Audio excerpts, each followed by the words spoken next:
Nike Tech, quarterzips, classism, and the CIA's long-standing project of turning black youth into YNs all mixed together with both identity politics and respectability politics. Hi, my name is E, and I'm the host voice to Exposure on the Rise, and it's nice to meet you. Please like, follow, and share.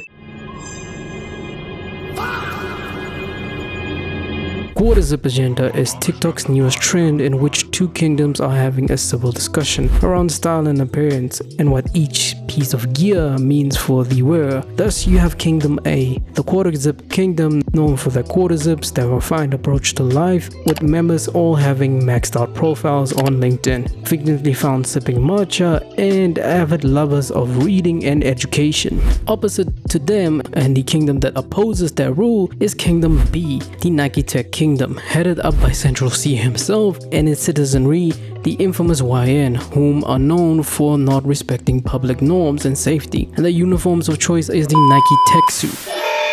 Attention. Attention. Warning. The above portion is CIA propaganda made using generative AI in attempt to harm minority communities. Viewers' discretion is advised.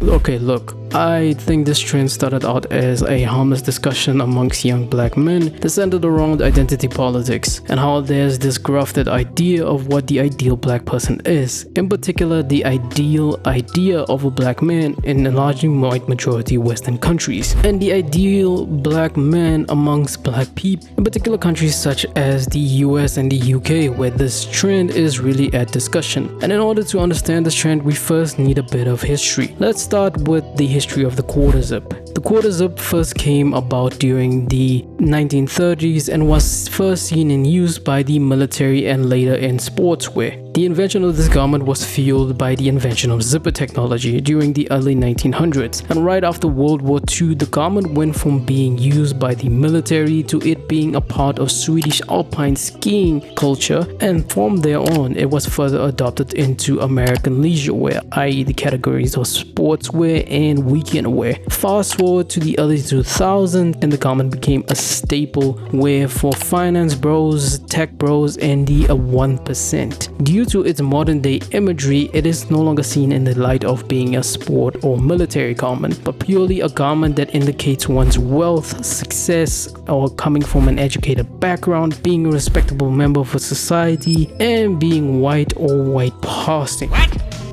The origins of the Nike Tech track fleece starts off in 2005 when two of Nike's designers, Jared and Michael, created the concept for a much more comfortable and stylish sportswear attire. This invention led to the first ever Tech Pack line being launched in 2007. The design features seamless constructions, the main construction material being technical fleece. Around this time, the set would become synonymous with basketball athletes and was regarded as the standard hooper's outfit during the fall and winter season. However, oh my goodness, do you see this man's style? Head to toe in Nike Tech fleece, and he didn't just come with the matching set. He came with the different colored jacket and pant combo. Like, how does one person just have that much style? Like, I don't even know how to react to this much drip. First ballot fashion hall of famer. Winter season. However, by 2013, the outfit would move into the streetwear scene and the UK drill scene, being a favorite for drillers, roadmen, and the UK street culture movements. Later on, the trackset would link up with the shiesty to complete the standard roadman outfit or the YN uniform. However, like I said at the beginning, what started out as a harmless interaction between young black men quickly led to anti-blackness, and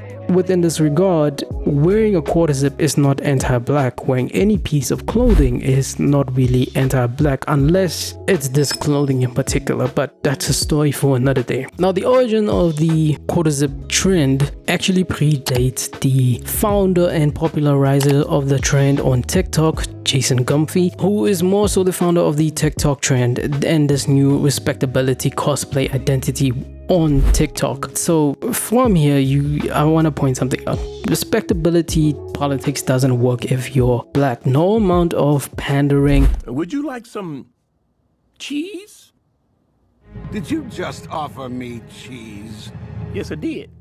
tap dancing, or positioning will ever make black people be accepted in any society. Go ask any black person who lives in a majority white society or ethnic or racial group, because the goalpost moves. To all the lovely African Americans that switch to quarter zip macho niggas from hood niggas, I'm proud of you, bro. Welcome to the great side of life. Peace, diplomacy, success, and just overall excellence resides. Every single time, from requiring you to have on a certain look when you attend clubs, for instance, such as no Jordans or puffer jackets because there's a racial association with that particular style, to things such as policing young black men on wearing a black hoodie with the hood up, which it's kind of like ridiculous because the person in question is black. They are now deemed a threat or being menacing, down to policing black people within professional work settings and environments. People have actually been talking to me about like your hair, and it's been a little distracting, so yeah. Okay, what way has my hair been distracting? During meetings when people are sitting behind you, like they've said that they can't really see. I love your hair so much, I think it's so beautiful, but I think if we could like maybe tame it a little bit or like push it down a little bit just for like a compromise, that would be so perfect. Not really sure like how to move forward working at the company. Oh, no, this is nothing personal. It's just business. This is also furthered by the fact that black people are also policed on their hairstyles and the expression of their hairstyles, where the most cleanest and presentable hairstyles such as braids are also deemed as unprofessional. Which brings me to the other part.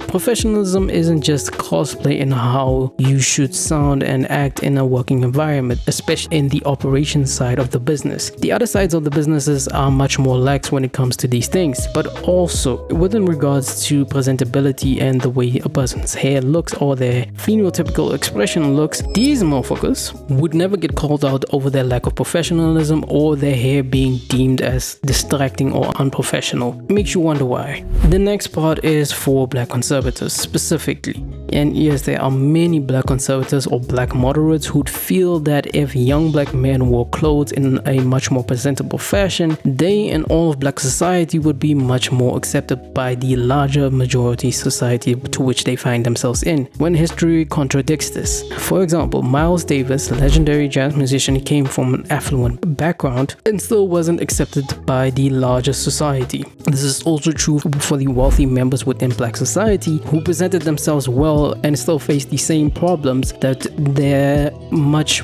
less fortunate financially inclined peers faced on a day-to-day basis. There are further examples in history such as Tulsa and other examples throughout history in which all of these people presented themselves well, spoke well, and held clear and prominent positions within societies. However, simply due to their epidemic levels being higher than the larger society, they were treated less than. Race politics extends to fashion and clothing. If you take a look at conservative fashion or even the fashion choices of fascist groups, there's a clear choice made that represents these groups as ideas and ideal. And these choices that these groups take is to oppress free will and to dominate people, but also to showcase off of their power and their identity and social standing. So therefore, if you think that putting on a sweater with a zipper will somehow magically transmute you into this socially accepted person, then you must be mix it with a bit of the hallucinogen, let it sink in, now we tweaking.